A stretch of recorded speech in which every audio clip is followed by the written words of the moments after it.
sécuriser notre ressource REST, notre API REST, on va s'appuyer sur l'authentification basique HTTP.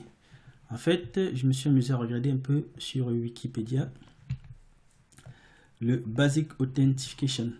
Donc, ce qu'on va faire, on va utiliser Basic Access Authentication. C'est l'authentification basique. Hein. C'est en fait ce qu'on va faire. On va passer en entrée dans le header HTTP le username et le password. Et tel que c'est décrit, on va envoyer ça sous cette forme. Donc, on va passer un paramètre dans le header qui va s'appeler authorization. On va ajouter basic et on va encoder le username et le mot de passe en base 64. On encode ça, on envoie. Côté TIBCO, on va récupérer toute cette chaîne et on va prendre la partie qui concerne le username et le mot de passe et on va faire le décodage pour avoir la chaîne de caractères. Voilà. Je vous mets le lien dans la description de cette vidéo, le lien de la description de la méthode Basic Authentication. Ça, c'est pas décrit directement sur la documentation TIBCO. Voilà, donc je vais vous mettre le lien si vous voulez regarder plus en détail ce que cela veut dire. Alors, comment on procède? Donc, j'ai déjà dit, juste dans les headers, on va passer cette information. En fait, si je vous prends cet exemple, ce qui va se passer, on va utiliser Notepad++ pour décoder. Donc, quand on va recevoir cette chaîne, une chaîne de caractères qui ressemble à celle-ci, on va décoder ça côté TIBCO. Pour décoder, on va se servir de Notepad++. Notepad++. Je vais vous prendre ça.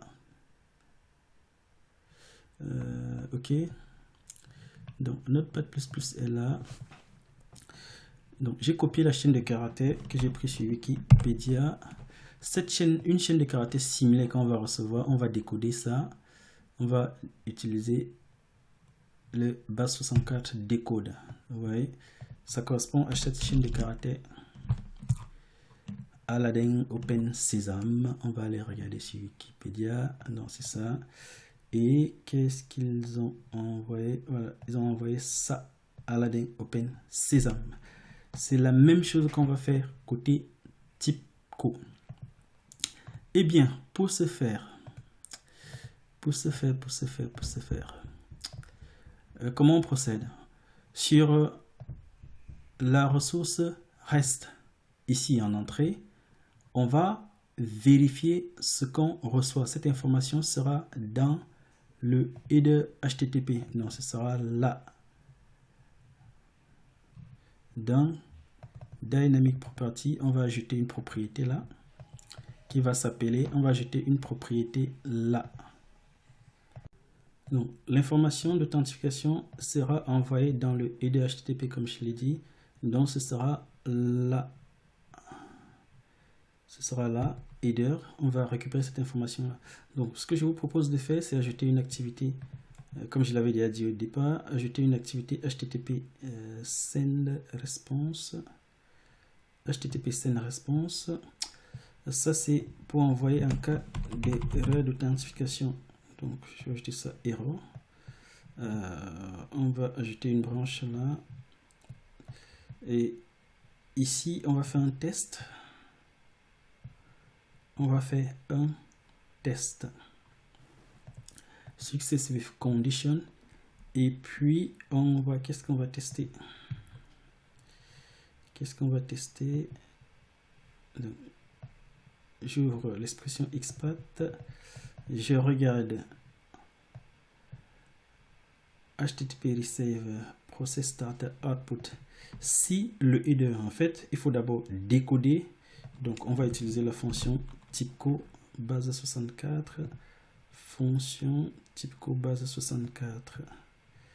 Binary, où est-ce qu'elle est? Base 60, base 64 to string. Type base 64 to string. Donc, type base 64 to string.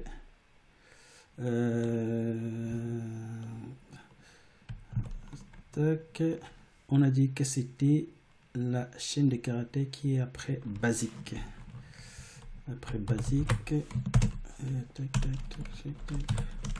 après basique. Base 64 tout basique. Donc, on va tester si... Ouais, la formule peut être un peu longue. Bon, j'écris la formule et je vous mets là. J'écris la formule, elle peut être longue et je vous mets là. Donc, je vous ai mis la formule là. Au final, donc, si vous prenez cette partie-là en cours de route, l'objectif, c'est d'appliquer le Basic Authentication sur une API REST TIBCO BusinessWorks 5. Ce qu'on va faire, c'est récupérer cette information qui est normalement dans le header de la requête HTTP et qui est codifiée en base 64. Donc on va récupérer cette information du header et on va décoder pour avoir l'utilisateur et le mot de passe. La formule que j'ai ajoutée, c'est donc je récupère la partie qui est après le basique. Rappelez-vous, l'information est sous la forme authentication basic username password. Donc, je récupère cette partie là qui est après le basique. Et puis il y a d'autres chaînes de caractères qui sont dans le header. Je vais supprimer toute cette chaîne de caractères. Ce qui va me rester l'utilisateur mot de passe codifié en base 64. Je vais décoder ça pour avoir l'information en clair. Ici, je simplifie. Je teste directement la validité de l'utilisateur et du mot de passe. Mais imaginez bien que vous pouvez vouloir tester uniquement le mot de passe. Et dans ce cas-là, il vous suffira de récupérer d'utiliser l'expression, la fonction TIBCO substring after après les deux points là pour récupérer uniquement le mot de passe. Voilà. Donc, vous récupérez l'utilisateur avec le substring before et le mot de passe avec le substring after . Je simplifie une fois de plus et je teste directement si on a l'utilisateur DMI et le mot de passe DMI password. Voilà. On va pouvoir tester notre service. Donc, j'ai juste ajouté cette branche-là, Success with Condition. Et la deuxième branche, c'est Success with No Condition, où on va répondre avec une activité SEND HTTP et dit, le mot de passe n'est pas correct. Password cow. On ajoute quelque chose. Attempt failed. Voilà, ça c'est la réponse qu'on va remonter à l'appelant. Très bien. Il ne nous reste plus qu'à tester notre service. Pour tester ce service, je vous propose d'utiliser une application comme SubUI ou alors Postman pour faire ce test. Sinon, ce sera compliqué d'ajouter les informations d'authentification dans le header HTTP. On ne va pas tester en utilisant simplement le navigateur comme on l'a fait tout à l'heure, mais on va utiliser Postman, donc que je vous présente là. Si vous ne connaissez pas, en fait, j'ai envie de faire un tutoriel dédié aux applications couramment utilisées dans le cadre des applications, dans le cadre des services comme celui-ci. J'avais déjà fait un post sur ma page miafo.net, les outils qu'un consultant USB utilise régulièrement. Voilà, une sorte de boîte à outils. Donc si vous regardez sur miafo.net, vous devrez pouvoir retrouver ça. Mais je peux vous présenter ça. Donc si vous allez sur miafo.net,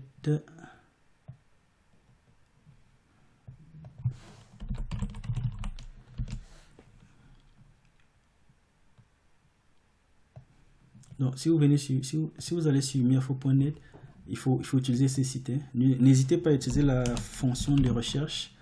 Vous cherchez Postman par exemple. Postman, voilà.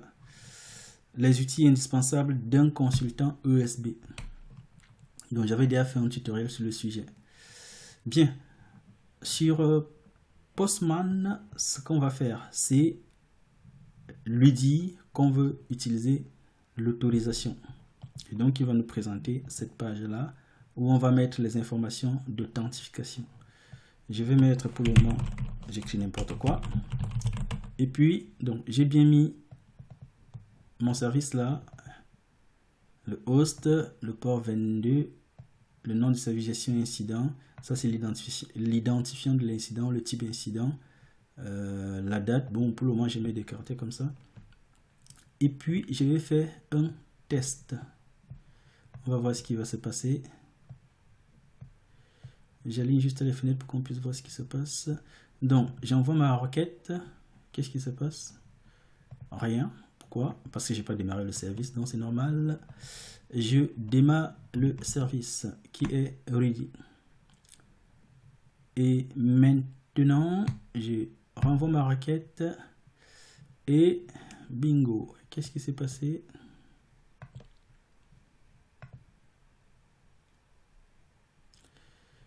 Voilà. J'ai une erreur. Normal, no matching transition. Pourquoi? Parce que l'authentification n'est pas correcte, je vous l'avais dit. Regardons ce qu'on envoie dans l'entête HTTP. Voici ce qui est envoyé. Donc, ça, c'est ma requête. Voici la chaîne de caractères dont je vous parlais tout à l'heure. Autorisation basique, blablabla. C'est ça qui est envoyé. On peut décoder ça pour voir ce que ça donne. Je vous prends Monsieur Notepad. On va décoder pour voir ce que TIBCO a reçu. Donc, ça, c'est la chaîne de caractères. Vous pouvez utiliser les fonctions complémentaires de Notepad pour décoder votre chaîne de caractères. Donc, j'ai bien mon utilisateur et ça, c'est la chaîne de caractères que j'ai mis. Très bien. On va utiliser maintenant une chaîne correcte avec Postman. Qu'est-ce qu'il attend? Donc, on peut faire show password. Ça, c'est ce qu'on a envoyé là. Ce qu'il attend, c'est DMI password. DMI password. Et de fait, pour la première requête, je pense que normalement on devrait pouvoir voir la réponse que le service a reçue. Voilà. Password KO authent failed. C'est ce qu'on avait mis et c'est la réponse attendue dans le cas d'une requête KO. Maintenant, on fait une requête en success. On appelle le service. On a toujours un KO authent failed. Pourquoi? On va aller regarder. On va aller regarder pour voir ce qui s'est passé.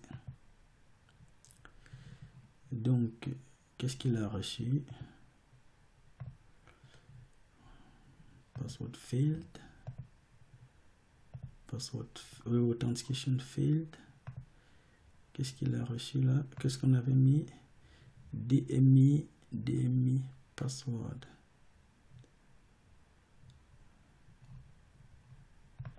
Ok. On regarde ce qu'on a envoyé dans le header.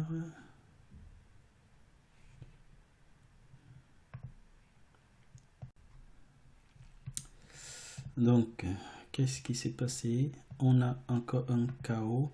Donc, on avait dit la successive condition avec DMI password. Et successive condition, et là, ça doit être un success with no condition. Bon, ouais, j'avais laissé toujours un success, ce qui ne peut pas marcher, évidemment. Success with no matching condition. Et là, on enregistre et on redémarre. On redémarre, voilà, tac, tac, tac. Je reprends mon Postman. Bon, je vais quand même mettre quelque chose de n'importe quoi. N'importe quoi. Voilà, blablabla. Et puis, je refais le test. Et j'ai bien mon KO. Je fais maintenant un texte success. DMI password. Qu'est-ce que j'ai? Qu'est-ce que j'ai? Un complète. Pas très bien. J'ai un complète. Donc, mon test s'est passé correctement. Et donc, on peut carrément aller voir ce qu'il a reçu. Voici la chaîne de caractères reçue. Donc, authorization, basique. Et ça, c'est ma chaîne de caractères. User 2.password, encodé en base 64. Qu'on va aller décoder pour être bien certain que c'est ce qu'on a envoyé. Module base 64 décode. Donc, vous pouvez voir, on a bien DMI 2.password. C'est ce qu'on devait voir dans le cadre de ce tutoriel. En bonus, je vous l'avais dit, en bonus, ce qui va nous intéresser maintenant, c'est le Swagger. Donc, là, je n'ai plus pris la peine de tester les différentes méthodes, mais vous pouvez sélectionner les méthodes que vous voulez tester. Sur Postman, il suffira de sélectionner la méthode qui vous intéresse, mais on va voir ça plus clair avec le Swagger. Très bien. Donc, j'ai mon service, j'ai développé mon API, j'ai besoin d'envoyer ou de mettre à disposition pour les tests rapides, pour l'intégration rapide, le Swagger. Comment je fais? Je vais sur REST,